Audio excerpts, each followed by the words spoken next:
Usa ka adlaw nga puno sa purpose of fellowship. Gikan sa pagbisita sa kauban sa ospital hangtod sa lamihan ng pagkaon sa tisa.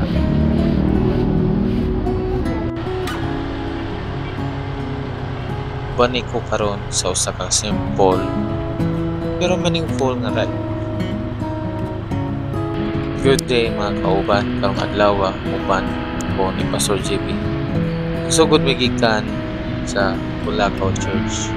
Nya among agian dalan paingon sa Chungwa Mandawi Hospital.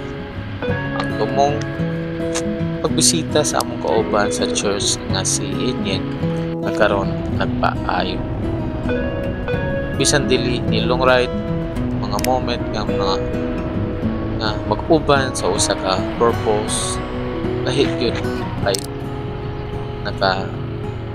makalingaw tanawon ang dalan, makapahinumdom na bisan sa usa ka busy sa syudad na gihapon tay oras para sa mga ato ang kauban. Pag-abot mo sa Chungwa, wala ko ng video kay mas importante na makafocus mi sa pagbisita o pag-ampo para niya. Ang makita na malipay siya bisan ana sa ospital mao na pinaka-rewarding nga bahin sa among lakaw. Human sa hospital visit, time na para mangita o makapabusog sa tiyan.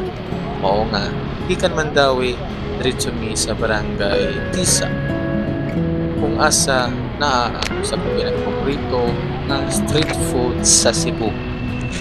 Siomai sa Tisa. Wala pa ka katilaw bisan karon na ang panahon. Mainit-init, juicy, ug naagyoy sa perfect nga timpla. Syempre, dili kompleto wala chili sauce o calamansi. Dili lang ni basta kaon. Kini ang mga moments nagbalig-on sa among pagkahiusa. Lahi gyud ang bonding kung naa sa gawas nag-share sa pagkaon ug istorya. Simple lang tingali tanawon ang among gibuhat karong adlaw pero para namo dako kayo ang kahulugan. Ang fellowship dili lang mahitabo sa sulod sa simbahan, mahitabo ni usab bisan asa. Salamat sa pag-uban namo karong adlaw ug kita-kit sa sunod nga ride. Don't forget to like and share my video. Thank you.